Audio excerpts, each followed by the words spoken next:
Je me suis fait prendre à. Je vais rester qu'avec là, parce que quelque chose de nouveau. Comme pas forcé.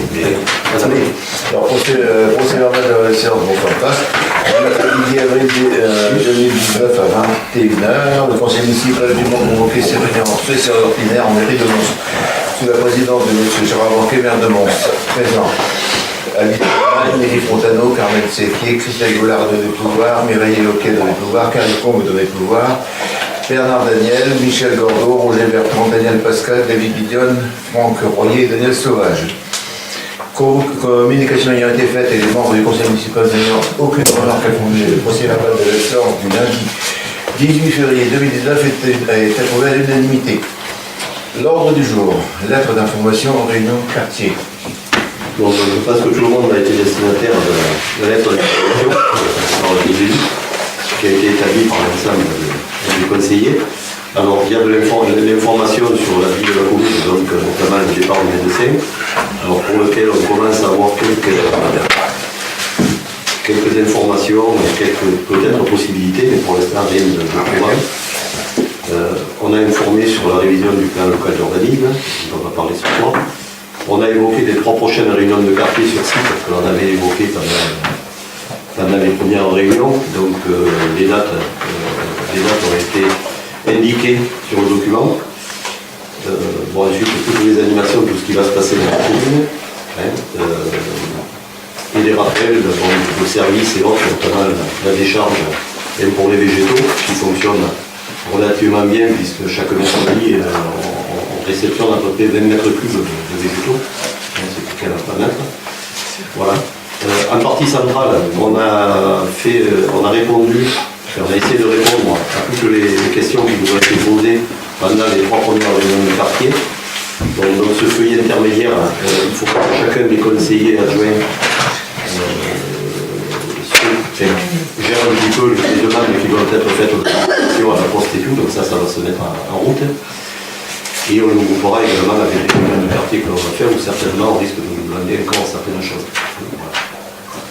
Donc c'était pour le trimestre, on va essayer on diffusera d'autres informations le prochain trimestre, avec une lettre qui sera certainement plus condensée. Voilà. S'il y a des questions, enfin, je ne sais pas.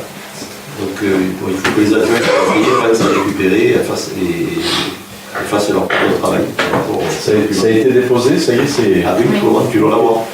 Ouais, ok, mais je n'ai pas regardé dans votre lettre, pour l'instant, ça a été fait dans la journée, ça nous fera en gros une demi-journée à 3 qu'on va faire pour distribuer dans toutes les boîtes. Et après, il faut les plier, effectivement, il y a des petites mains qui travaillent à mairie pour les plier. Bonne Daniel. Voilà, t'attendais. Deuxième paragraphe, proposition de la commission de travaux, urbanisme, aménagement, environnement et développement durable pour l'année 2019. Alors moi j'ai des chemins qui vont être faits incessamment. Il y en a 2, le chemin de Vélaire et l'impasse des Chênes qui vont être faits. Et puis le pont qui est à Viradel là-bas, qui va être attaqué à courant ce mois-ci. Ça sert du Viradel. Ouais, pour les chemins. Puis la mise en sécurité de la route de Célade. L'entrée. La route de Célade. On a envoyé la consultation à Joffre, Bernard Tépé et Michel Bagarre. C'est Michel Bagarre. La VMC des archives, alors on a fait faire un devis à Esouin pour 900 €. La pompe à chaleur de la salle polyvalente. Du foyer municipal. Non, du foyer municipal, parce qu'on a changé la chaudière, on va mettre une pompe à chaleur. Et c'est Gilbert Renula qu'on a eu. Et puis à dire aussi qu'il y a une cuve qui va être reprise, qui est pleine de la citerne à gaz. On va la faire évacuer, elle est pleine. Et rembourser le gaz. Voilà. Éclairage public, alors par contre. Il y a un candélabre à l'entrée de Mons qui va être réparé. Et celui-là de la route de Bagnoles qui a été accidenté, qui va être réparé aussi. Et un au chemin des Irides à Marijol qui va être réparé. Et puis il y a une extension qui va se faire à route de Méjeanne, par exemple chez Anne Méraz, 60 et 64, en descendant après le Grand Chêne. chemin des Mathés-Maçons. Alors c'est chez monsieur, je ne me rappelle plus le nom, Ozonné, je vois c'est ça. Et eux à Marie-Jolle, chez la piste Placette, à la rue de Giovanna, chez Iran. Il y a le chauffage des locaux associations qui va être fait aussi en bas. Et puis le rafraîchissement de la mairie. On va refaire les Pour le peinture, les mises en conformité pour les PNR. Par contre, je peux dire aussi qu'il va y avoir le renforcement du réseau du poste Henriquet, là, en bas à la Lose, qui est subventionné à 100% par le SMEG et qui va être attaqué normalement, ce sera un peu début mai par là. Il y en a pour 150 000 euros quand même. Oui, d'accord. Moi, c'est tout pour moi. Donc après, on a les PMR pour les handicapés. La mise en conformité Sur la première tranche. dans les 3 premières années. Oui, Les 3 années, première tranche. la première chose qu'on va faire, la révision des portes de la salle des fêtes, il y a pas mal de portes qui ne fonctionnent pas. Le transmetteur au stade pour couper la ligne des PTT. Les dégradations du stade qui vont être prises. 10 000 euros. Juste 9 000 et quelques euros de choses annulées. La signalétique de Mons, donc ça concerne tout l'église, le temple, la mairie, le foyer, la salle des fêtes. Ça va être mis. Il y a une reprise sur le sol autour du château à l'école. Il est devenu trop dur, il faut le modifier. On attend le compte rendu de la table. Ensuite, on a une prévision d'un petit local de jeunes vers l'ancien et encore terrain de boule en bas vers le stade, avec mise en place de poteaux de basket et de cages de foot. Et il y a 2 cages qui sont mises au milieu sur un petit terre plein d'herbe, là 2 cages de foot pour que les jeunes puissent jouer dedans sans rentrer sur la pelouse. Voilà, fini pour les travaux.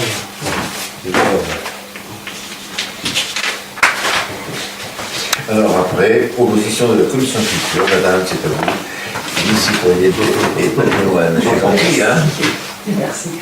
Donc pour la commission culture, donc la dernière réunion qui a eu lieu il y a une quinzaine de jours, donc il a été décidé donc, de faire notre salon d'art donc, du 8 novembre au 12 novembre, avec donc, toujours notre vernissage le vendredi 8 novembre, avec cette fois-ci une ouverture le vendredi pour que les enfants puissent venir donc, au salon d'art, puisqu'après le 11 novembre c'est un lundi, donc du coup on laissera ouvert que le mardi, après fermeture donc, le mardi soir.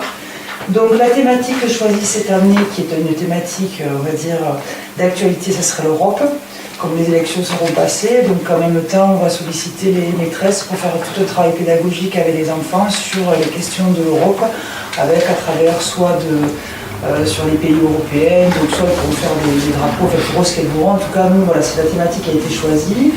Et pour l'instant, donc, nous avons contacté tous nos anciens artistes pour voir s'ils étaient repartants pour venir. Et puis en même temps, nous avons des nouveaux artistes puisque j'ai déjà des personnes qui m'ont dit OK. Voilà, donc ça sera ce qui va se mettre en place du 8 au 12 novembre.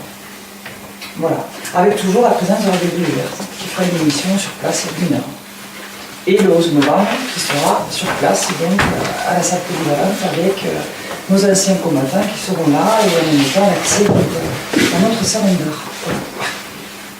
Pour l'instant, c'est ce qu'il y a. Ah, mais aussi, peut-être, si, l'idée aussi quand même de relancer le festival Itinérance pour voir si cet été il y avait possibilité de faire à nouveau une séance sur la place de la mairie pour qui avait très très bien. En plus, le cadre était magnifique, le cinéma en PLS, donc voilà. Et ce qui a été évoqué pour cette année. Oui, c'est une idée cliente, je ne dis pas les noms parce que je ne peux pas dire le nom des artistes avant que nous ayons l'accord de tous. Je ne peux pas les énoncer. Voilà. Voilà ce qui a été décidé sur après. Est-ce que tu vas parler du CCAS ou Ah bah si tu veux. On n'avait pas prévu. pas? On n'avait pas prévu. Non, non, Ouais, on va le mettre là. Vas-y. On en parlera avec le budget. on en parlera avec le Bon, budget. On en parlera avec le budget. Alors, la prochaine commission, c'est à moi, commission des finances. Nous nous sommes réunis le mardi 2 avril. La commission d'appel d'offres s'est réunie en sous la présidence de M. le maire, Gérard Banquier. Les membres étaient Daniel Pascal, Christelle Doulard, Karel Tété et moi-même. Gérard nous a présenté présente le projet prémitif pour l'année 2019 qu'il a élaboré avec les éléments dont il disposait. Les comptes de fonctionnement et d'investissement sont développés en détail. Des précisions sont apportées par M. le maire aux différentes questions des participants. Une proposition de prêt de 200 000 € sur 15 ans, soit des habilités d'environ 15 000 € à compter de 2020 pour rembourser la ligne de crédit de 80 000 € et les prêts à court terme de 100 000 € arriveront à terme tous les deux en avril et mai 2019 et validés ce jour par l'ensemble des participants. La proposition de présentation du budget prévitif a été approuvée par tous les membres qui étaient présents à la commission. Voilà. Alors, paragraphe suivant, prêt et location du foyer. Et donc ça concerne le foyer familial. On a des demandes et on pourrait décider de faire une convention comme on a fait pour la salle polyvalente avec un prix qui est un peu raisonnable puisque la salle est petite, elle est amortie. Mais de façon, parce que là aujourd'hui, deux solutions, soit on le prête à une association, soit on ne peut pas le prêter à un particulier parce que c'est interdit de prêter des bâtiments publics du privé. Donc si tout le monde est d'accord, on pourra essayer de monter une convention comme on a fait pour la salle polyvalente. Après on évoquera les tarifs. Donc, si tout le monde est d'accord, on va commencer à travailler dessus. De façon à pouvoir, parce que c'est vrai qu'on dit que même Carmen un jour est arrivé en disant je veux la salle, et non, si c'est pas une association, on ne peut pas. Alors, ça permettrait, ça ne pas la commune, on mettrait une caution, on ferait exactement le même principe, rien que pour la salle polyvalente, qui fonctionne quand même assez bien maintenant, de façon assez régulière.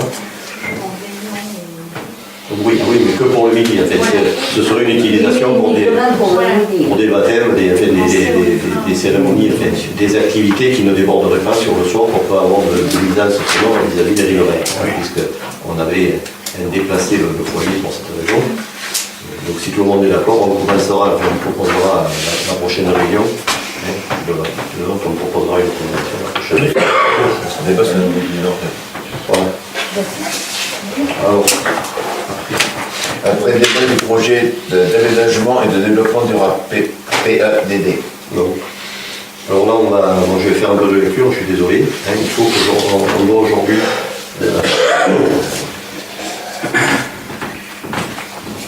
prendre une délibération concernant le PADD du PLU. Donc c'est une délibération que l'on va faire, qui sera transmise à la préfecture, qui ne nécessite pas de vote. Il n'y a aucun vote à l'issue de la délibération, c'est pour ça qu'elle n'est pas dans la case de délibération. Alors,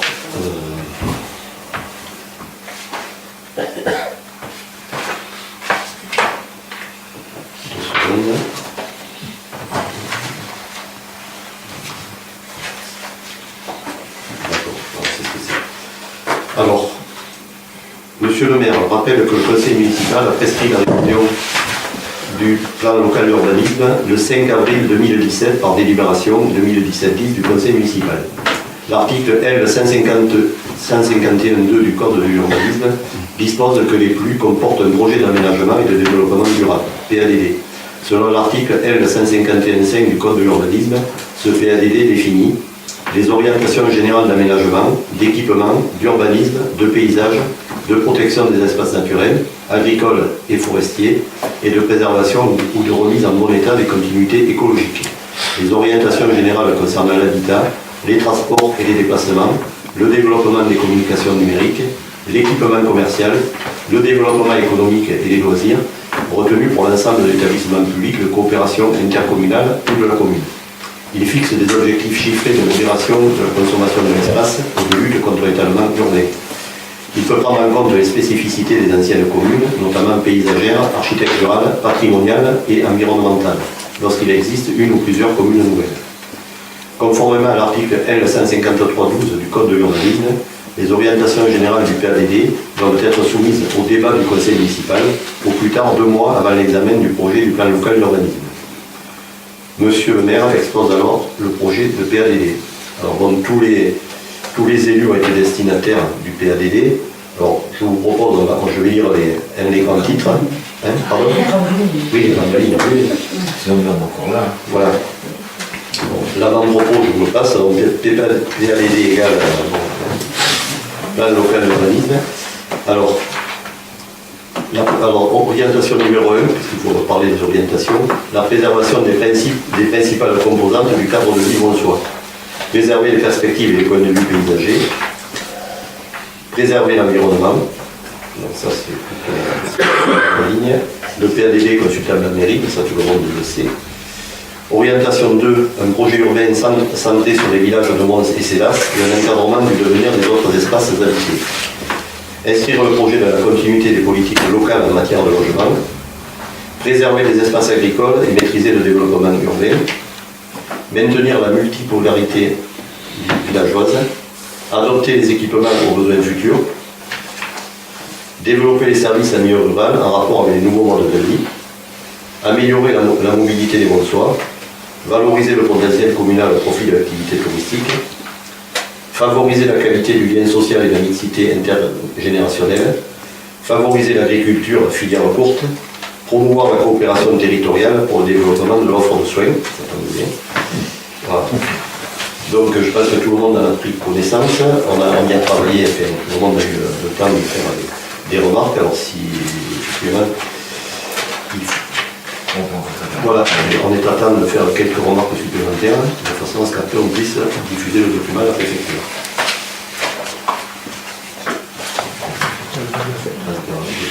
On l'a quand même repris plusieurs fois, on l'a corrigé suffisamment 2 fois, donc si tout le monde est d'accord, on considérera qu'il n'y a pas de remarque et on doit tracer à l'État, à la préfecture.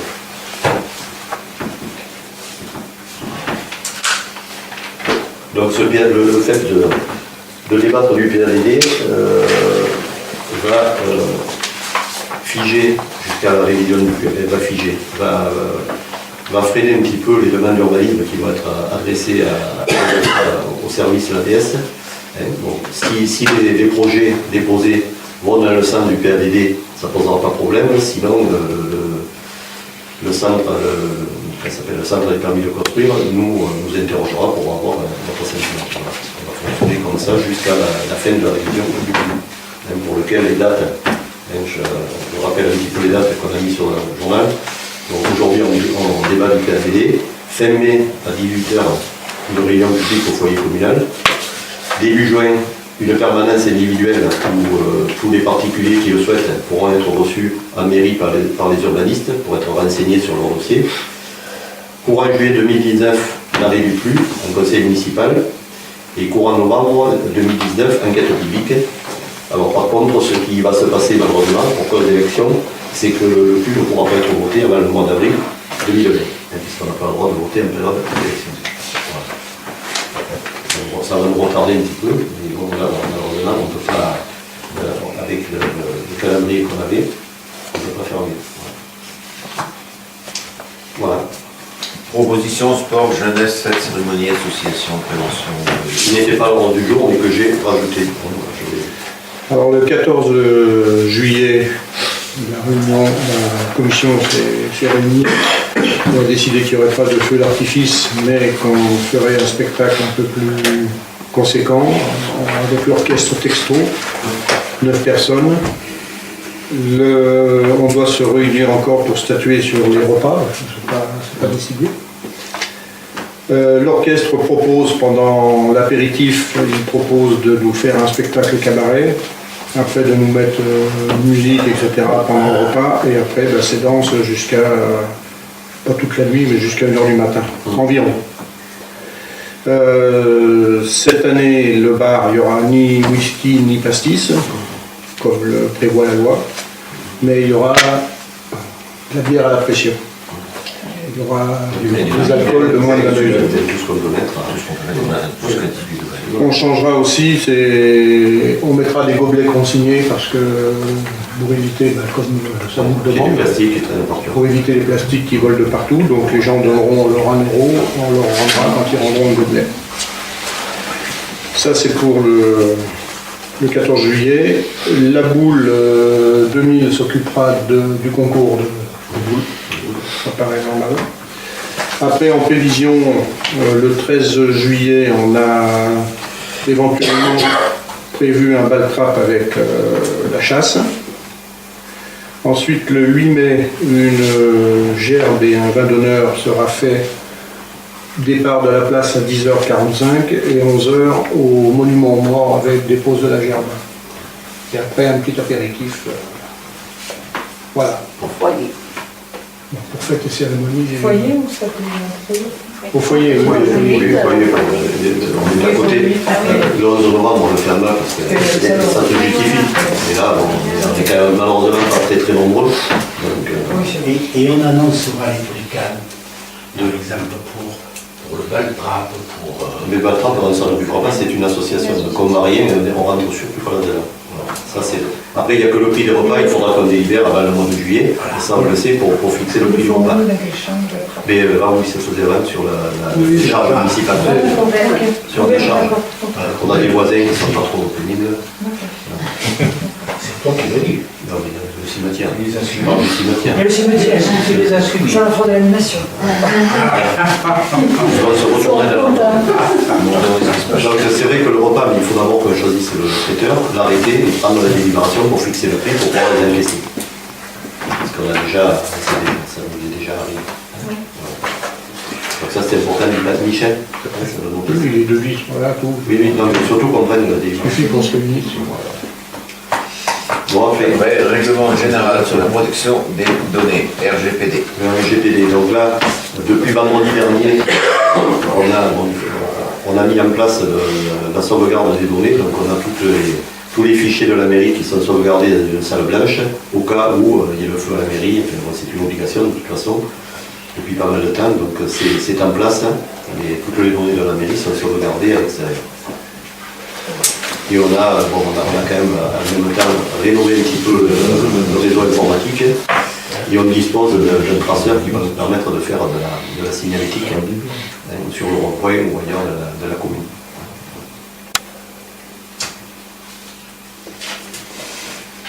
C'est bon. Alors on va passer aux délibérations. Mise en place du temps partiel et établissement des modalités d'application. C'est pareil ici. Ah, mais il faut peut-être des délibérations, pardon. Peut-être me donner.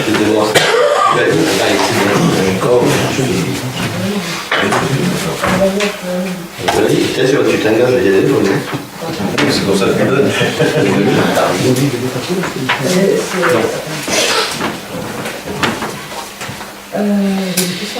Maintenant, oui. Mise en place du temps partiel et établissement des modalités d'application, agent titulaire, stagiaire et contractuel. Le maire de Mons rappelle au Conseil que conformément à l'article 620 de la loi du 26 janvier 1984, les modalités d'exercice du travail à temps partiel sont fixées par l'organe délibérant après avis du comité technique, paritaire entre parenthèses. Le temps partiel sur autorisation est réservé aux agents nommés sur un poste à temps complet et ne peut être inférieur au mi-temps. Le temps partiel de droit peut être accordé aux agents à temps complet et à temps non complet pour les quotités de 50, 60, 70 et 80% du temps plein. L'initiative en revient à l'agent qui formule sa demande à l'autorité territoriale. Sauf dans le cas du temps partiel de droit, l'autorisation est accordée sous réserve des nécessités de la continuité du fonctionnement du service et compte tenu des possibilités d'aménagement du temps de travail. Il peut être organisé dans un cadre quotidien, hebdomadaire, mensuel ou annuel. Le temps partiel est suspendu pendant le congé de maternité, d'adoption et paternité ou une session de formation incompatible avec l'exercice d'un temps partiel. La réglementation fixe un cadre général, mais il appartient à l'Assemblée de fixer les modalités d'application locale après avis du comité technique. Vu la loi numéro 83-634 du 13 juillet 1983 modifiée, portant droit et obligations des fonctionnaires. Vu la loi numéro 84-53 du 26 janvier 84 modifiée portant dispositions statutaires relatives à la fonction publique et territoriale, article 60 à 64, le décret décret numéro 2004-777 du 29 juillet 2004 modifié relatif à la mise en œuvre du temps partiel à la fonction publique et territoriale, considérant l'avis du comité technique en date du 21 mars 2019, le maire propose à l'Assemblée délibérante d'instituer le temps partiel à l'établissement et d'en fixer les modalités d'application ci-après. Donc le temps partiel peut être organisé dans le cadre annuel, choix de toutes les formules du seulement certaines, quotidiennes et ou hebdomadaires et ou mensuelles et ou annuelles. Les quantités de temps partiel sur autorisation sont fixées à 50, 75 et 85% du temps complet. Les demandes doivent être formulées dans un délai de 2 mois, au choix de l'Assemblée, 2 mois par exemple à l'État, avant le début de la période souhaitée. Pour le personnel enseignant, bon, ça ne nous intéresse pas, la durée des autorisations sera de 1 an. Cette autorisation sera renouvelable pour la même durée par tacite reconduction dans la limite des 3 ans. À l'issue, le renouvellement doit faire l'objet d'une demande et d'une décision expresse. La demande doit être déposée 2 mois avant l'échéance. La réintégration anticipée à temps complet pourrait être envisagée pour motif grave. Les conditions d'exercice du temps partiel sur la période en cours pourront être modifiées sur la demande de l'agent ou de l'autorité territoriale dans un délai de 2 mois. Après réintégration temps plein, une nouvelle autorisation d'exercice du travail à temps partiel ne sera accordée qu'après un délai de 1 an. Le nombre de jours de RTT des agents à temps partiel sera calculé au prorata du service à temps complet. Les agents qui demandent à accomplir un temps partiel de droit pour raison familiale devront présenter le justificatif afférent au motif de leur demande. Le conseil municipal, après en avoir délibéré, décide d'adopter les modalités ici proposées. Ah, mais je continue encore. Proposé dit qu'elle est en effet à compter du 1er avril et sera applicable aux fonctionnaires titulaires et stagiaires ainsi que non titulaires des droits publics employés depuis plus d'1 an. Et qu'il appartiendra à l'autorité territoriale d'accorder des autorisations individuelles en fonction des contraintes liées au fonctionnement des services dans le respect des dispositions législatives, réglementaires et de la présente délibération. Je lis encore aussi. Le temps partiel de droit est accordé pour les motifs suivants. Pour le temps partiel de droit, c'est accordé à l'occasion de chaque naissance jusqu'au 3e anniversaire de l'enfant ou de chaque adoption jusqu'à l'expiration d'un délai de 3 ans à côté de l'arrivée de l'enfant au foyer de l'enfant adopté. C'est accordé aussi pour donner des soins à leurs conjoints, à un enfant à charge ou à un ascendant atteint d'un handicap nécessitant la présence d'une tierce personne ou victime d'un accident ou d'une maladie grave. Et le temps partiel de droit est accordé pour les fonctionnaires handicapés relevant des catégories visées au 1, 2, 3, 4, 9, 10 et 11 de l'article L 323.3 du Code du travail qui peuvent bénéficier du temps partiel de droit après avis de la médecine professionnelle et préventive. Voilà. Pour faire simple, c'est une employée de l'école qui a demandé à travailler à 75%. On est obligé de prendre cette délibération. Voilà, mais ça nous permet aussi d'avoir la délibération s'il y a un autre Si quelqu'un d'autre, oui. on va être obligé de On l'a fait à cette occasion, mais si quelqu'un a fait... C'est pas le temps partiel de droit qu'elle demande, c'est le temps partiel c'est le temps partiel convenance. Alors, qui est contre? Qui s'abstient? Qui est pour le reste? J'ai vu, je vais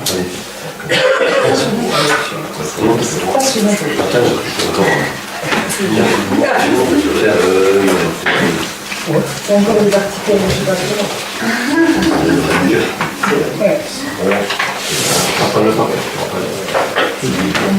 Alors maintenant, on va attendre.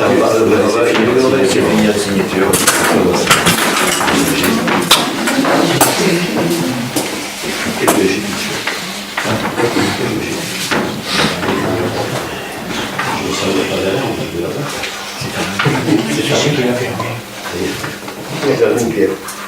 Nous sommes avec toi,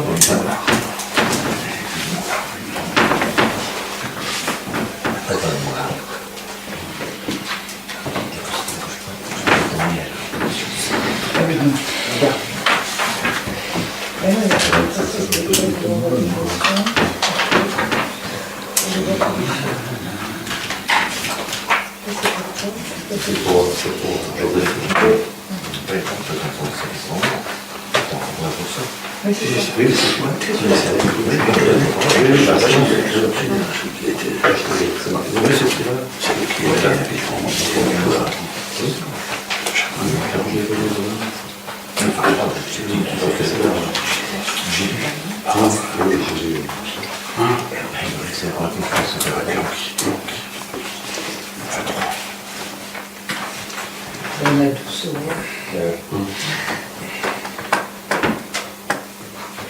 Je vais pas accélérer.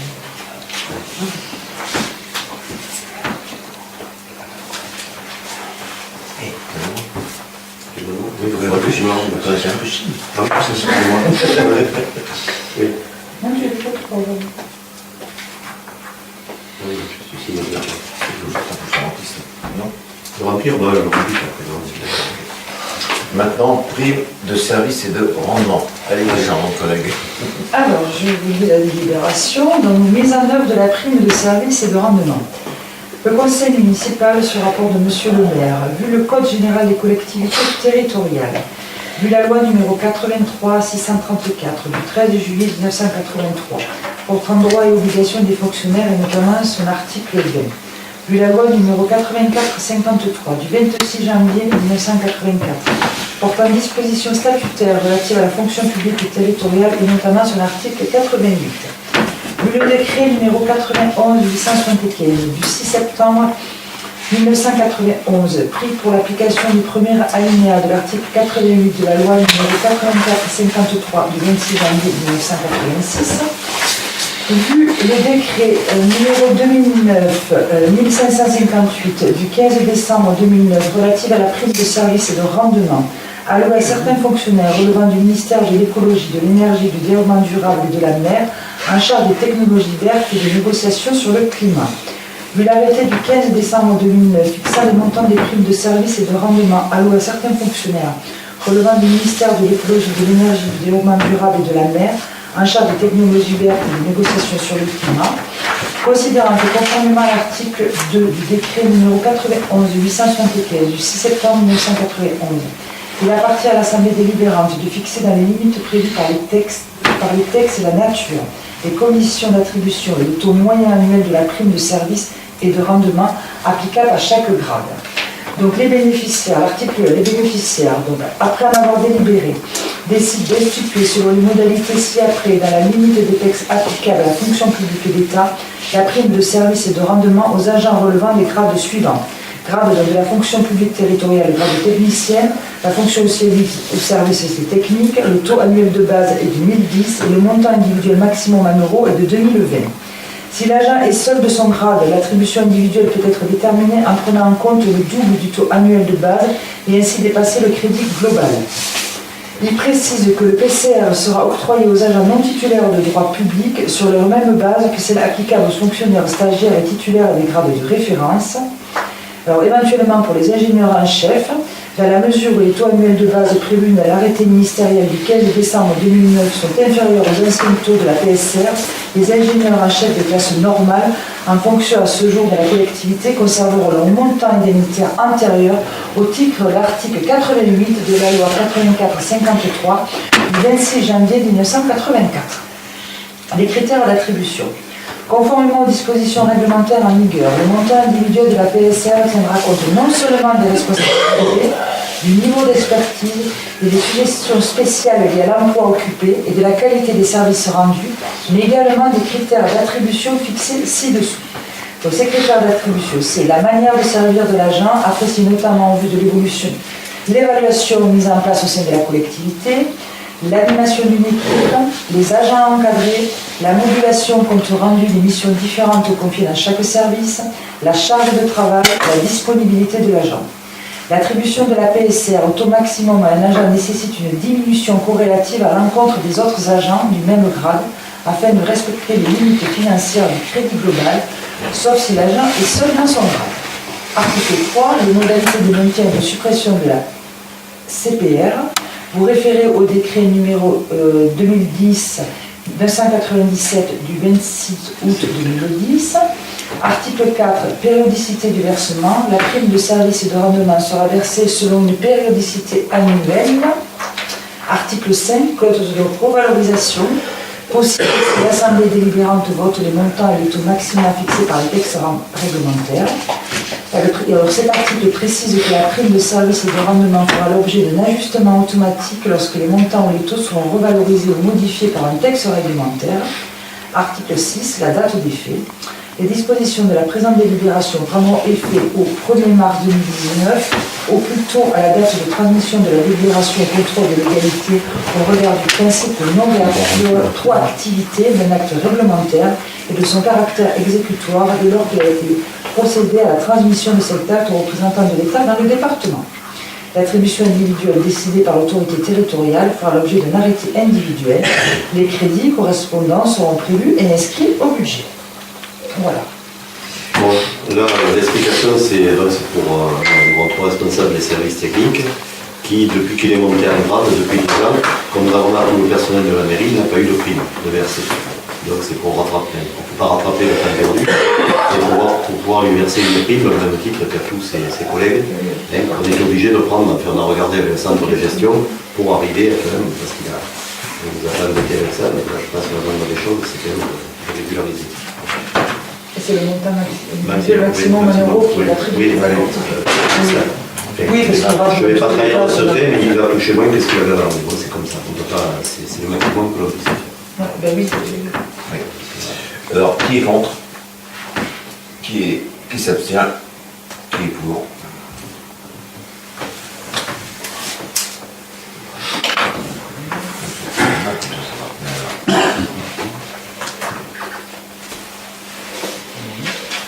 Normalement, on va faire c'est Alice qui regarde pour Alice, doit je soigne. Elle a 4 chiffres. C'est ça.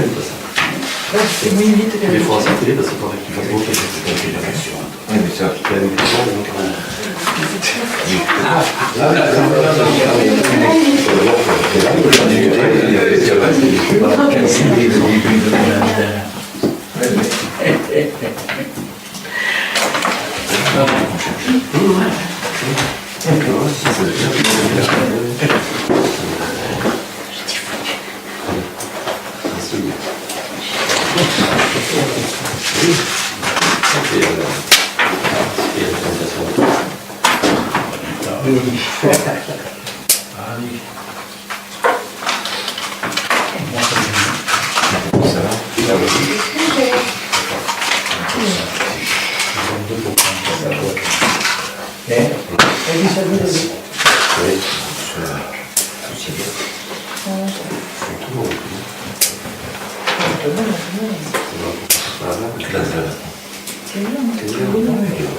Allez, donc maintenant tout ça alors.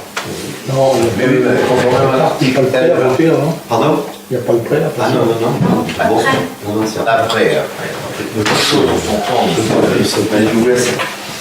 conformément à l'article L 21-21-14 du CGCT, le conseil municipal élit sa présidente, Madame Alice Villemaille. Est élu président du conseil municipal, M. Gérard Banquet se retire de la salle. C'est parti. Nous disposons des comptes de gestion M14 et M49 écrits par la présidence municipale. Alors, s'agissant de l'année 14, nous avons un déficit reporté de la section investissement de l'année antérieure de 165 821,06.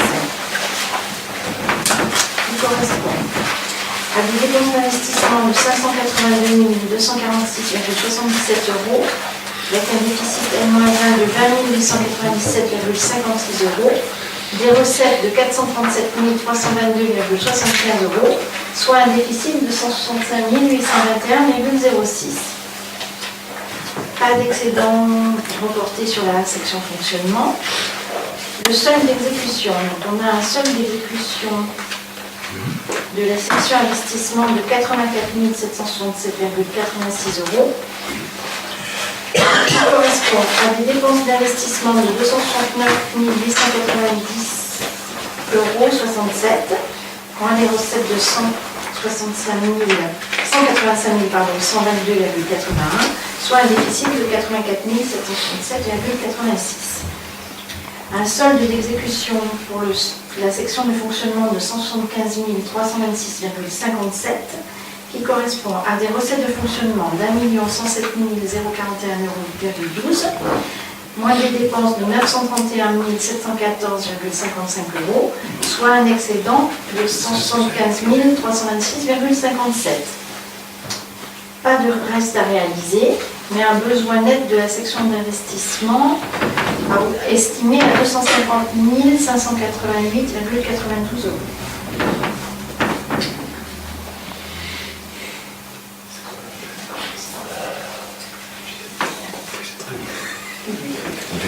Avec donc des dépenses d'investissement de 269 890,67 €, un déficit N-1 de 165 821,06 €, ce qui nous fait un total de 435 711,73 €, plus les recettes d'investissement à déduire de 185 122,81 €, soit un déficit de 250 588,92 €.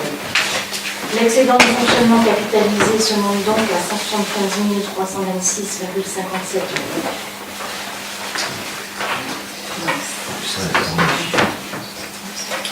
On va peut-être faire voter ça.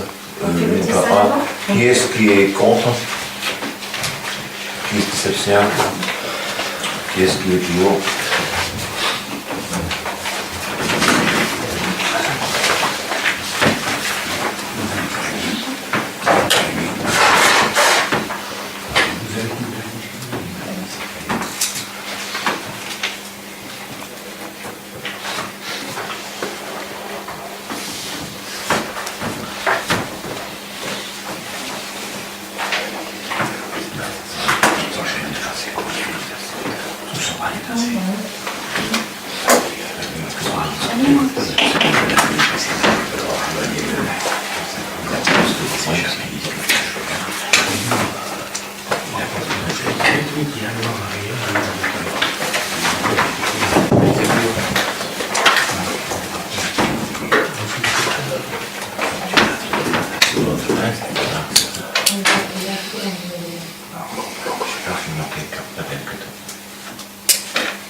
Alors, pour la 49, même punition.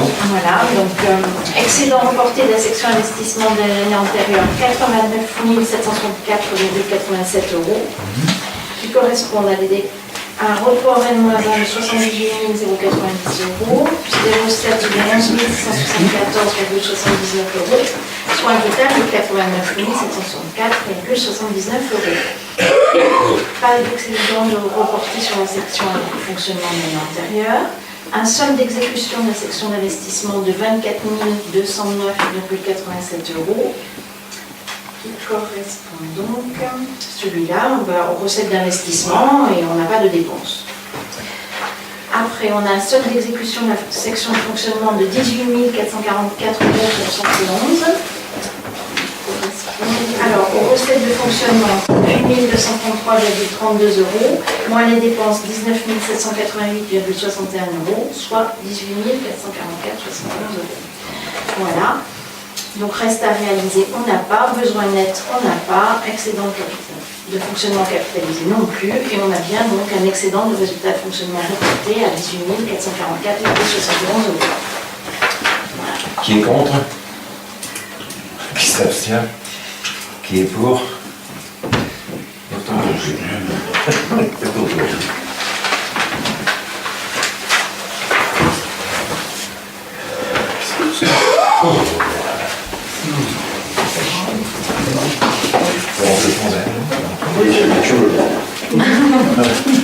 Hier, parti chez lui. C'est celui qui se gère. Monsieur le maire, vous êtes en train de dire? C'est pas.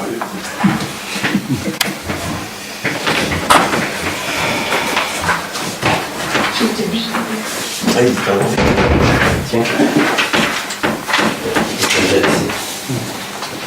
Le chocolat. C'est une proposition de ce chocolat. Quelqu'un qui veut ça. Alors, attends, non, mais ça, c'est les messages de l'extérieur. Non, là, ça y est. vas-y, c'est mis dans le 14. Oui. C'est important. Je vais voir là.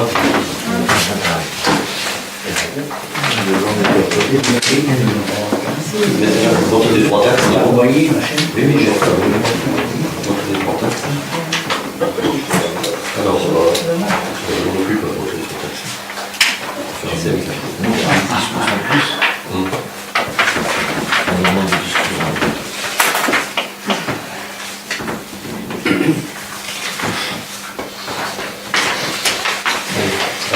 Alors maintenant, partie très intéressante pour les Montois, vote des trois taxes.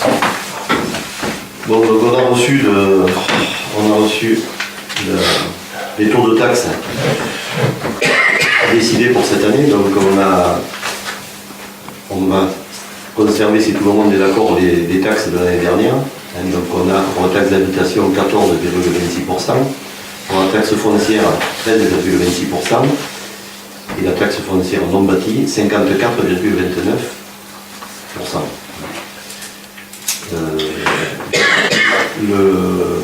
En fonction des bases d'imposition et avec ces taux de taxes, on arrive à une recette de 508 761. 508 761.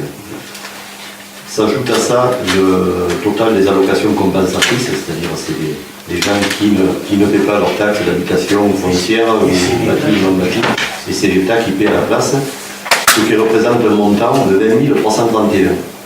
Donc si on prend les qui s'ajoutent, si on prend les 508 761 plus ces 20 331, ça nous fait une recette fiscale de 529 092 €. Voilà. Donc, si tout le monde est d'accord sur le maintien des taxes. Alors, qui est contre? Qui s'abstient? Qui est pour?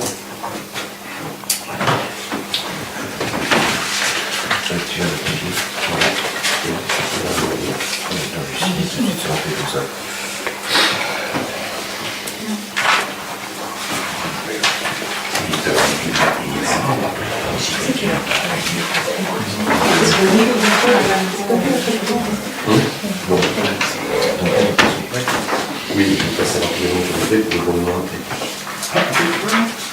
Ça c'est quoi? C'est plutôt les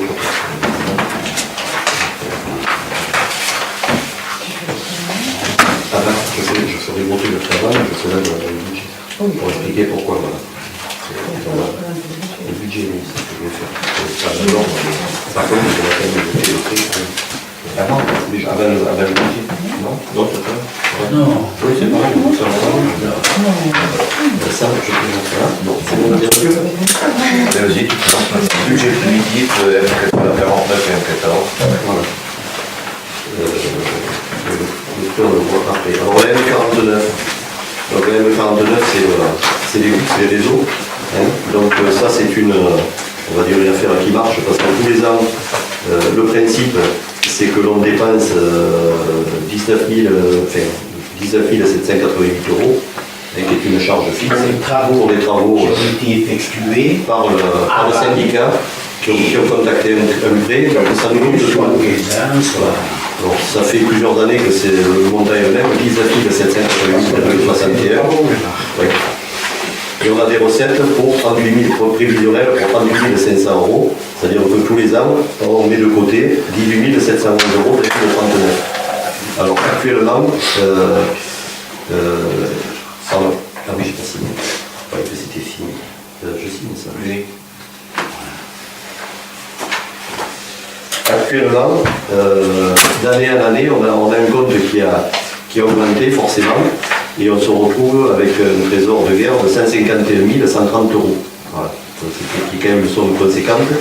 Alors ce qu'il faut savoir, c'est qu'à la fin de l'année 2019, la M49 va basculer sur l'agglo. Donc on va cette année engager des travaux de façon à essayer quand même, avec l'argent que l'on a mis de côté, faire des travaux pour la commune. Voilà, donc, on va monter un dossier, on va faire une consultation réglementaire et on va essayer quand même de ne pas laisser ça jusqu'à la fin de l'année. Ça, c'est de l'argent dont on dispose et malheureusement que l'on ne peut pas récupérer sur le budget principal puisque ce n'est que l'investissement et on n'a pas le droit de le basculer. La bonne solution aurait été de le basculer, mais ça, c'est pas faisable. On s'est rapproché de la perception de tout le monde. Juridiquement, c'est pas faisable. Voilà. Donc on est obligé de le traiter à part. Voilà. Donc, la présentation, c'est ça, c'est qu'on aura. Alors, avec ça, je vous le dis, on va payer des factures qui étaient déjà en cours pour 33 000 euros et on va engager à peu près 110 000 euros de travaux pour celui-là. Donc, ça, il faut. Et alors, le primitif, qui est contre? M49. Qui s'abstient? Qui est pour?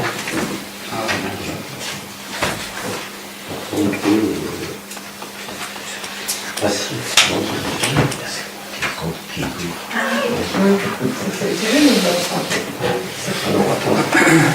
Alors maintenant, le 24. budget primitif. Attendez, c'est quand même 49. Oui, C'est particulier, c'est pas une délibération, mais il faut qu'on signe. on signe derrière. Arrêter les signatures. Allez, donc là, il n'y a pas de... Désolé, il n'y a pas les noms, mais vous signez.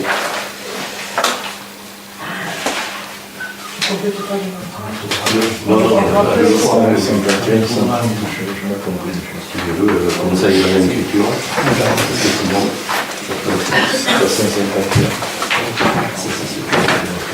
C'est combien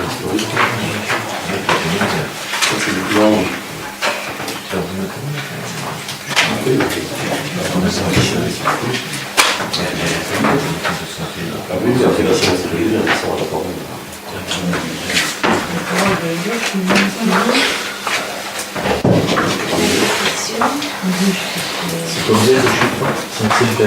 151, 130, 84. 130.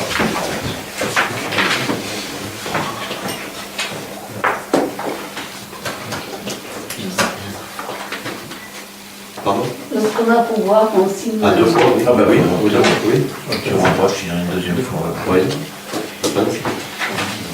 Et quelqu'un veut voir une signature, il faut faire une signature. Ah bon? Oui, je pense. S'il y a des gens qui ont aussi une signature, on peut parler. Bien sûr,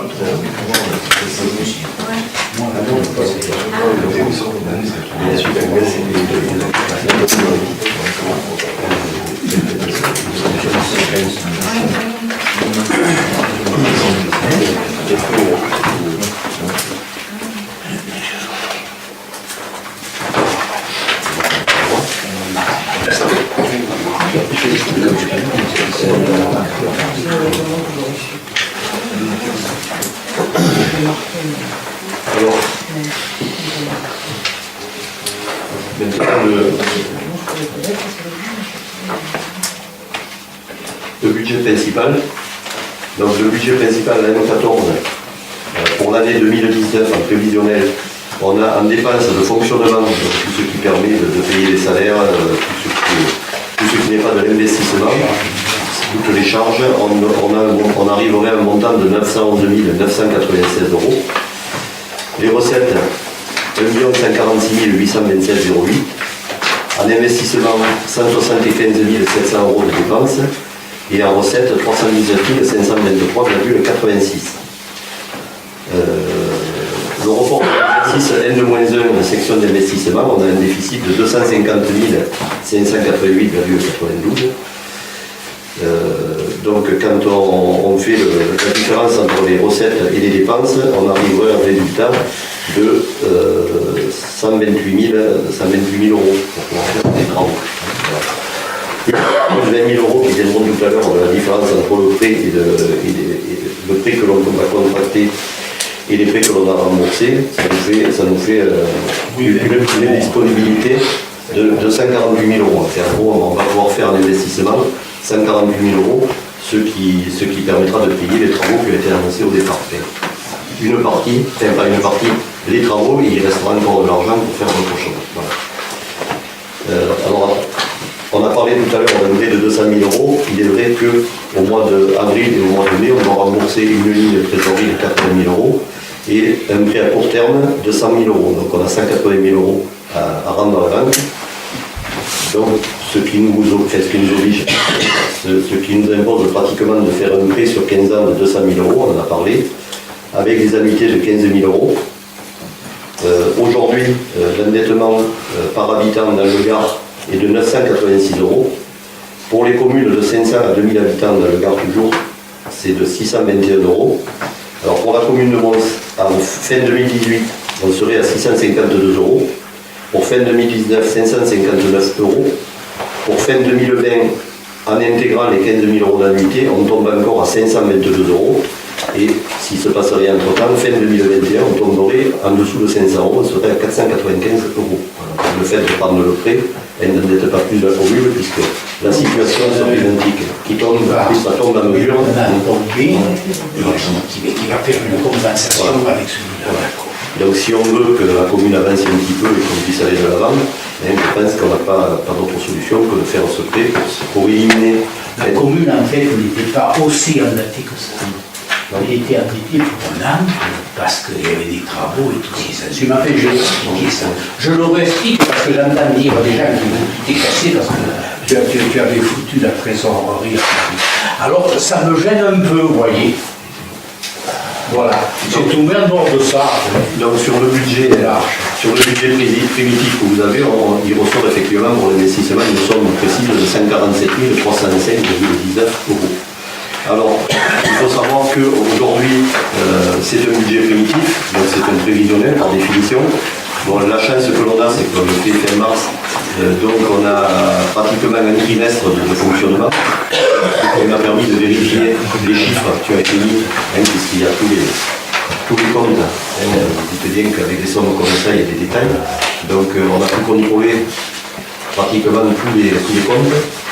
Donc ce ne sera jamais juste au centime près, mais je pense que globalement, on a quelque chose qui est réaliste, qui est sincère, puisqu'on dit que le budget doit être sincère. Donc, on va essayer de le faire dans ce sens. Voilà. Sincère et véritable. Sincère et véritable, voilà. Donc alors c'est vrai que par rapport à l'année précédente, en dépenses d'investissement, on diminue de 2%. En recettes de fonctionnement, en dépenses de fonctionnement, on diminue de 2%, puisqu'on était à 931, on passe à 911. Pour les recettes, on augmente de 3,6%, on était à 1,107 million, on était à 1,146 million, dû en partie au remboursement de TVA. Voilà. Pour la section d'investissement, on est à moins 35%, et en recettes d'investissement, on est à plus 72%. Voilà. Mais avec ça, normalement, on a un budget qui va nous permettre quand même d'avancer. Et puis, de faire des travaux, et parallèlement à ça, on va demander des subventions, comme on l'a noté dans la lettre d'information, pour l'entrée de Mons. On va essayer de le mettre sur le rail. On va demander des subventions pour rénover les vestiaires du stade. Je vais envoyer le dossier par mail à remplir, il est dans la boîte mail. Oui, d'accord. Voilà, donc on va faire des demandes de subventions. On va demander les fonds de concours à l'aglo aussi, parce qu'on dispose de 57 000 € à l'aglo, et que l'on peut demander pour faire des travaux. Donc, ce qui nous permettra, en plus, de récupérer le partout possible. Oui, mais je faisais le budget, j'ai les choses dans les faits, et malheureusement, on a un temps imparti. Alors on va se mettre sur les dossiers maintenant. Voilà. Mais d'abord, il fallait qu'on sache où on va, parce qu'on a des travaux à lancer, et ces travaux, je ne pouvais pas que les lances, tant qu'il y a quelque chose de ce qu'on pouvait faire. Donc, on va pouvoir y aller.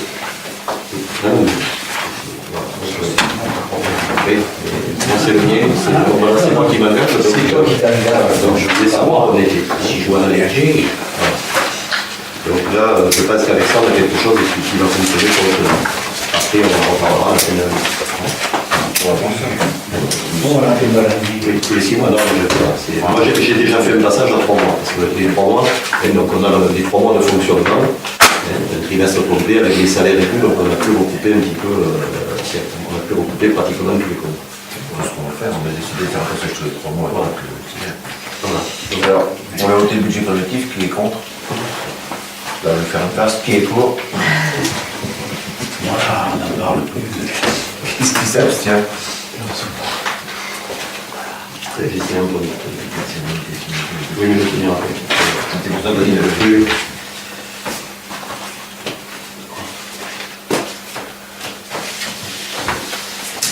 Et on va, bon, je le dis parce que ça intéresse, enfin, c'est d'actualité. Dans le budget, on a cette année exceptionnellement bon, les subventions aux associations étaient à peu près maintenues, sauf au CCS, on n'a pas fait le versement puisque le CCS dispose de deux années de fonctionnement, donc on n'en avait pas forcément besoin. Et c'est vrai que le CCS peut revenir. Et ça nous permet, l'argent qu'on n'a pas donné au CCS, de payer les 8100 et quelques euros à Filiris, hein, puisqu'on l'avait évoqué l'année dernière, une décision avait été prise. Donc on a attendu, j'ai fait attendre à Filiris le vote du budget, il va falloir qu'on paye les 8000 et quelques euros pour le centre de santé. Oui. Ça va un peu dans le sein du... Mais on l'a détaillé parce que dans un cas c'est des subventions privées, dans notre cas des subventions privées, c'est pour ça qu'il y a deux lignes sur le budget. Il y a les 17 000 et les 8 000 qui ont été détaillés. Alors il ne faut pas croire que cette baisse, que cet argent, c'est parce qu'on ne fait rien, hein. C'est qu'on a fait énormément d'économies par rapport à des actions, on avait réduit pas mal sur les trucs. Il reste de quoi faire, il y a largement presque 2 ans encore d'avance.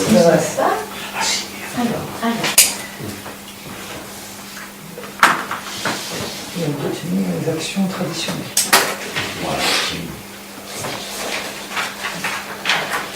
On a fait le tour. Oui. Non, il y a... Ah oui, le prêt. Bon, le prêt, donc, c'est. Bon, je me suis rapproché du Crédit Agricole qui est notre banquier. J'avais eu une offre de prêt qu'on avait eue avec Roger Bertrand il y a quelques mois. Elle a été refaite, revue à la baisse parce qu'effectivement, actuellement, ça baisse.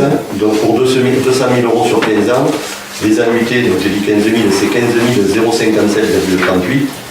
057,38. Ça fait un taux de 1,56%. Avec les frais de dossier, 300 euros. De frais de dossier. C'est un peu la bonne.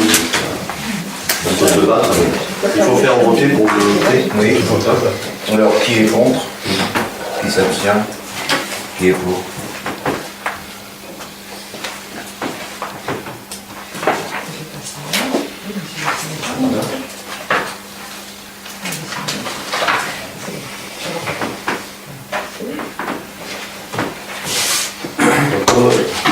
Comme je l'ai noté, je l'ai fait noter sur la lettre d'information. Moi, s'il y a des gens qui me posent des questions sur les sommes, sur les salaires, sur des questions à poser sur le budget, je suis prêt à les recevoir en mairie. Je l'ai fait écrire dans la lettre d'information. On peut prendre des rendez-vous. Je suis à la disposition des gens qui veulent des renseignements.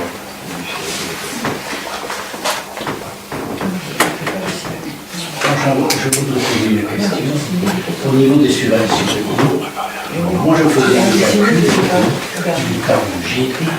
Je faisais le calcul en essayant de voir un peu s'il y avait des enfants d'un côté ou pas. Les sommes, vous les avez vues. Cette fois-ci, vous les avez calculées comment? On a demandé aux subventions ce dont elles avaient besoin pour fonctionner. Et elles correspondaient parce que, à part les non, il y en a que ça. Non, il y en a Michel Gordeau, par exemple, qui n'en a pas demandé parce qu'il n'en a pas besoin. Lui, il n'en voulait pas déjà pour les chemins. Oui, c'est ça. À niveau monde, tu les as. Tu les as plus. Non, tu les as plus. Oui. Il y a quelques associations qui n'ont pas voulu. Il y en a qui n'ont pas voulu. J'ai le dossier n'était pas le jour. Et il y a plus d'associations que l'an dernier. Oui, parce qu'il y a une association de chasse de plus. Une association de chasse de plus. Oui, il y en a 2 associations de chasse de plus. Là, on m'a donné que le sujet. Et attention, c'est pas une obligation. Vous savez ça? Oui, ça coûte. C'est pas une obligation. On a demandé, on a demandé. C'est une obligation. On a eu les papiers. On ne la donne pas.